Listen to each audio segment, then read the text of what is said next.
Hey guys, another reviewer here. Now, it's the month of October, and as you can tell, the spooky, scary trappings of Halloween are already all around us. And for that reason, I've decided to face one of my greatest fears, and that is by reviewing Swords and Serpents for the Nintendo... Oh, what now? Another reviewer. You stand trial in the court of survival horror. You haven't played a single horror game since Amnesia: The Dark Descent. I played Sonic 06 and Superman 64 for the same video. Scary as that is not survival horror. Damn it. You were also charged with the crime of not releasing a review in 3 years. Wait, what? Also, I want to know what you're doing with the Echelon Book 3 review. I watched the other 2 videos that you had, but I want to see where you're going with this. I released that video over a month ago. I released 2 videos leading up to it. In fact, I've been releasing videos every Saturday ever since. Sorry, I'm a space ghost. No relation. It takes a long time for the broadcast signal to travel. This isn't television? enough! Your punishment is to play and review the Dead Space series in its entirety and face your one true fear. Outer space? Electronic Arts.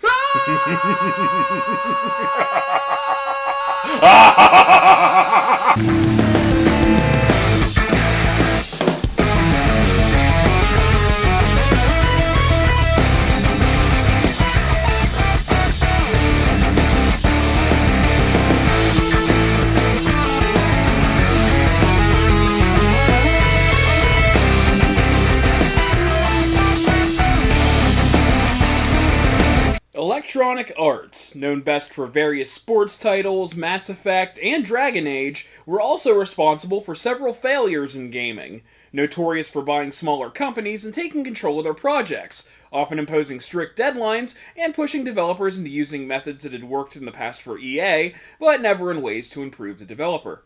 If the IP doesn't turn the profit EA wants, they dump the developer and do what they wish with the IP. For example, the last 2 games of the Ultima series, a horribly botched reboot of SimCity, and something else we'll get to very soon. Though it is true that if it weren't for EA's horrific practices, we wouldn't have Fallout as it is today. It would still be part of the Wasteland series, which, the original Wasteland, actually had a sequel called Fountain of Dreams. In the end, EA decided to just not incorporate it with Wasteland or have any of the Wasteland devs work on it. So that leaves us with the subject of today's video, which is Dead Space, a 2008 third-person survival horror shooter released for the PC, PS3, and Xbox 360, developed by EA Redwood Shores, now known as Visceral Games, and published by EA. You play as Isaac Clarke, an engineer and silent protagonist on a repair mission on a planet cracker vessel called the USG Ishimura. Isaac is mostly preoccupied with seeing his girlfriend, Nicole Brennan, that was posted on the very ship the game takes place in. When you start the game, he's watching a video message from her that seems to imply something out of the ordinary is happening there. Communication went down and your team was dispatched to see what was going on and repair it. Joining you on your team is Zach Hammond, Kendra Daniels, and 2 red shirts, Chen and Johnston. After your ship is forcibly pulled in by and nearly crashes into the Ishimura, the first thing you do is sync up your rig to the ship. Instead of having an intrusive HUD or interface you have to access in your inventory, we get the Resource Integration Gear, or RIG. It displays your health at blue when you're above 50%, yellow for below 50%, and red for below 25%. It also acts as your communicator. A display of who you're speaking to is projected in front of you from your rig. The display is also used to show you what items you're able to pick up in front of you. Next to your health bar is a display showing how much energy your stasis module has, and when you're outside of the ship or in an area without air, a display shows how much oxygen you have remaining. I'm not sure how Isaac is supposed to see this display, though. Oh well. It also offers a navigation system that leads you to your current objective when you hold B. I can't really tell you how I feel about the breadcrumb trail, being most of the time I just completely ignored it and explored in the opposite direction. I mean, even when I was following it, I totally ignored the flavor text of the mission and just jammed the B button so that I could move on. You discover that no one is on the ship, or at least you believe so until you're separated from your group when you go into another room to pull up the damage diagnostics of the ship, and a strange alien creature attacks them. Upon triggering a containment lockdown, the creature then proceeds to kill Chen and Johnston while separating you from Kendra and Hammond, whom you have to find a way to meet back up with, and I'm kind of hoping that there's not a lot of this in this game. Before long, you find your best friend in the entire series and your very first weapon, the Plasma Cutter. You're then told repeatedly that you have to cut off the limbs of the creatures to take them down faster. This is made easier by the fact that your Plasma Cutter's barrel rotates to fire horizontally or vertically. There are a number of weapons that you can unlock and use throughout the course of the game, and none of them are really that unusual for you to have, as most of them are mining tools that an engineer would use for work purposes. You have other weapons, like the flamethrower, the line gun, the contact beam, which I couldn't figure out how to use, the Ripper, and the only other weapons I actually use other than the Plasma Cutter in the game, the Force Gun and the Plasma Rifle, the latter being the only actual weapon you have access to in the game. Weapons have an alternate fire that you can activate by pressing the spacebar while aiming, but I rarely use them. These weapons are found in stores and can be purchased with credits found all over the ship. You unlock more weapons and ammo for said weapons when you find schematics. Schematics allow you to download specific items to the store to be added to their stock so that you can purchase them. Suits are treated mostly the same way as the weapons, where you find a schematic for a new suit, download it to the store, purchase it, and it offers you more protection from damage and more inventory space. When you find a schematic, you want to get it to the store immediately. You have limited inventory space that is dictated by which suit you have, so as you progress through the game, you unlock more inventory slots, but the further along you get, the more types of ammo you have to juggle, along with med packs, air cans, and stasis packs, so carrying around schematics for any length of time is pretty inconvenient. If you think that's a lot of busy work, there's more. You also find power nodes. These allow you to upgrade your weapons, rig, stasis module, and kinesis module at a bench. They also act as keys for special rooms filled with ammo, health, schematics, and valuable circuit boards that you can sell at stores for credits. It's generally a good idea to keep one power node on you at all times so that you can access these rooms. I found that if you pick up all of the credits, power nodes, and whatever extra stuff is lying around and make regular trips back to the store, you can usually have all of your weapons fully upgraded by your second playthrough. Your rig has an attachment that you find that allows you to slow down enemies to make them easier to fight, or you can slow down objects so you can get by them without getting crushed. This is your stasis beam, and it's super handy. There are recharge stations where you'd need it most, but it never hurts to have a few stasis packs on hand just in case. You also find a kinesis module that allows you to move heavy objects or bring items to you from further away. Kinesis is also used to operate the machinery on the Ishimura. These abilities definitely make the experience in Dead Space a fairly unique one. The creatures you face on the Ishimura are called necromorphs. As you play the game and find text and audio logs from the crew, you find out the necromorphs are composed of the bodies of said crew members. There are several different types of them that you face as you explore the Ishimura. Slashers and leapers are your most common garden variety necromorphs that just basically flail at you.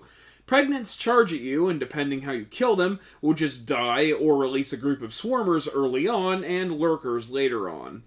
Swarmers are incredibly annoying, and sometimes a huge group of them just comes rolling down a corridor, and if you don't have a way to deal with them, you just die. This is why I always have the Force Gun on hand. This thing takes care of an entire group of swarmers in one blast. I mentioned the lurkers, and these creatures become incredibly common later on. You first find them in a truly disturbing area with cloned human babies used for organ transplants. It's really fucked up. They're incredibly annoying because they have probably the best ranged attack in the game, and they always come in groups of 2 or 3. So while you're trying to take one out, the other 1 or 2 are chipping away at you. Things get more interesting when exploders start showing up. They're a kamikaze necromorph that have an incredibly explosive sack of infected tissue that they slam into their prey to take their victim out with them. Then we have the Guardians. They're basically people that are trapped in the corruption that has overtaken many of the walls of the Ishimura and fused with it.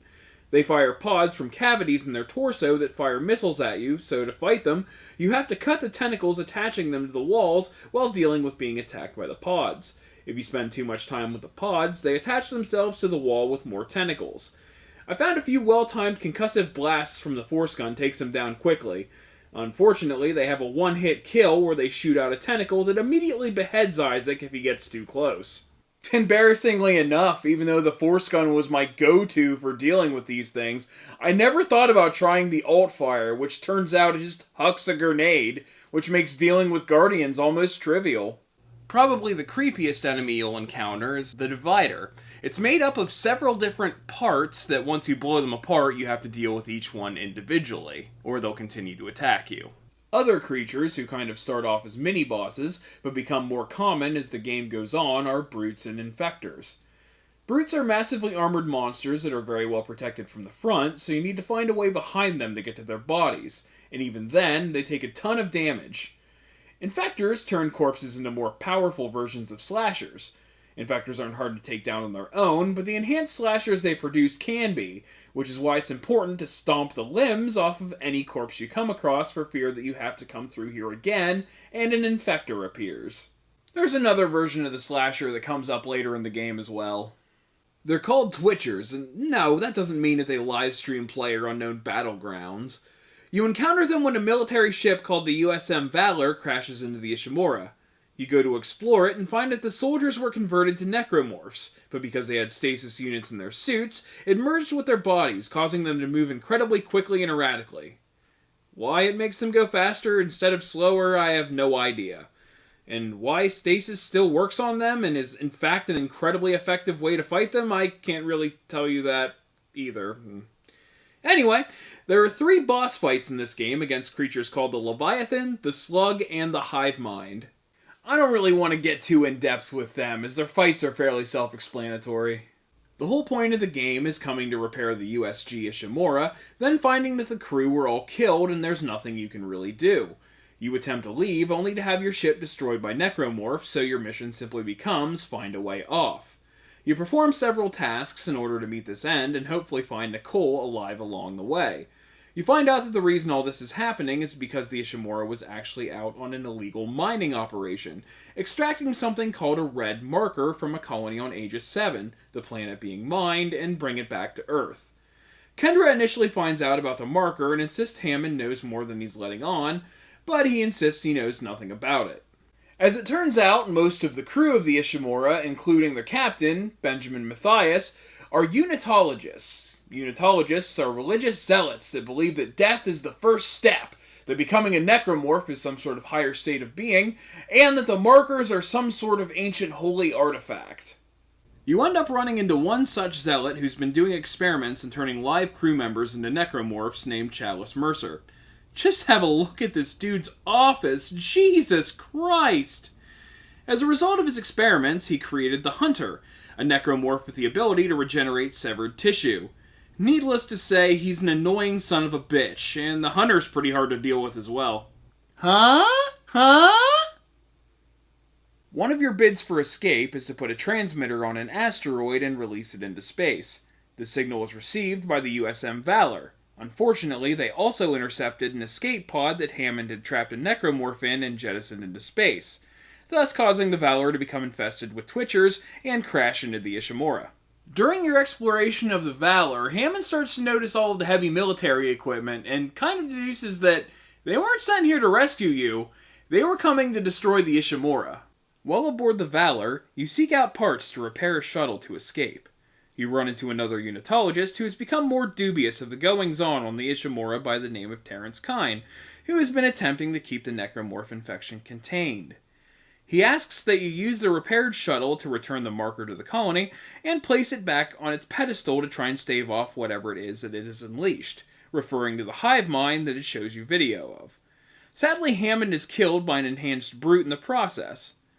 After you repair the shuttle, kill the Hunter with an engine test, and I'm just mentioning this because it's fucking badass, and then load the marker up, you're double-crossed by Kendra, who kills Kine and takes the shuttle to take the marker back to Earth, as was originally intended by the crew.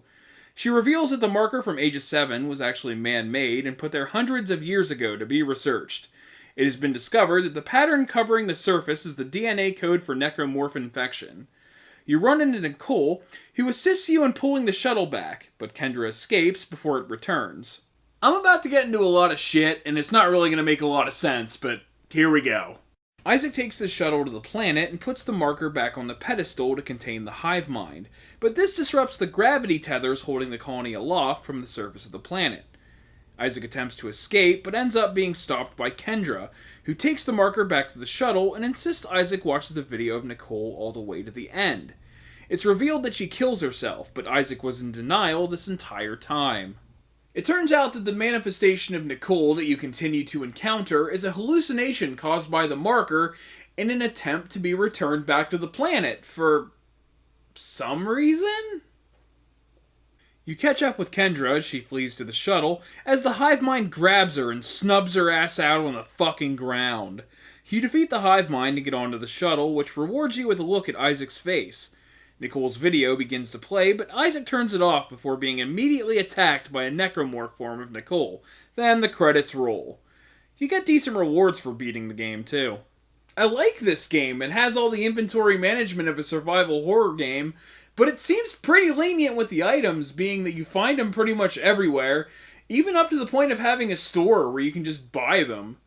A usual pet peeve of mine with survival horror is QuickTime events, but the ones in this game are pretty forgiving, as normally you just have to hit the E key if a necromorph is descended upon you. That's really about it. The backstory you find via text, video, and audio logs is detailed and actually gives you an idea of life on the ship before, during, and even after the incident that brought you here, but is still able to do so while maintaining a sense of what is happening now and keeping it interesting and immersive. The Ishimura has a great atmosphere for this genre, and it doesn't feel like it's resorting to anything like, say, I don't know, some sort of haunted mansion, like some other hacky game. It's a place full of practical and useful machines and tools, and is made to be populated by a large amount of people. But once the people that would maintain these machines are taken from the equation, the machinery and environment of the Planet Cracker vessel becomes much more sinister. The stasis and kinesis abilities you have are really neat and are utilized in really cool ways. You get to explore zero-gravity environments, but it gets kind of tedious, being you have to jump from platform to platform, and it's not always clear where you can jump. Exploration feels rewarding as well, as the game lets you take a path away from the literal breadcrumb trail it gives you, where you'll almost always find something worth deviating from the path. Though it does lock you in rooms with necromorphs every now and again, like this decontamination room that isn't subtle at all on what's going to happen, it doesn't seem to lock you off from previous areas very often, which allows you to backtrack to benches and stores as often as necessary. It does get silly with this in later chapters of the game, where it just puts you in sort of an arena, and then pulls the contamination detected, lockdown, and effect horse shit, causing you to kill everything it throws at you, which, with the survival horror style tank controls that take a bit of practice to get used to, can be a pain in the ass. Even with knowledge that these segments are coming and lots of experience with this game, it just feels like the atmosphere totally changes and becomes way less fun after Chapter 6.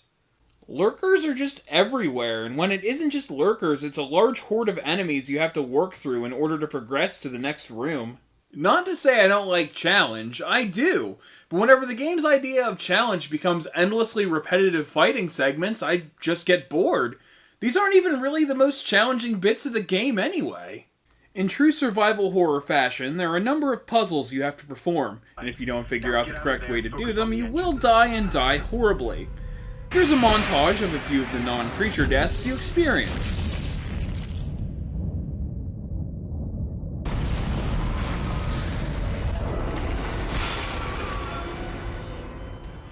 Now, because I'm a nice guy, I'm gonna show you the most fucked up death in this game, in my honest opinion.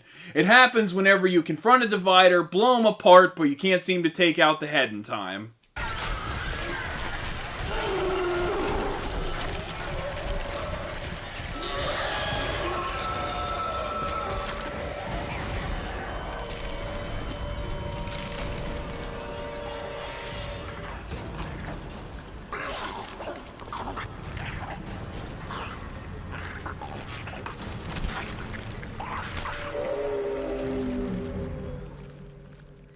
Oh my god. You just watch yourself just shambling away. Yeah, maybe you should take a lesson from that.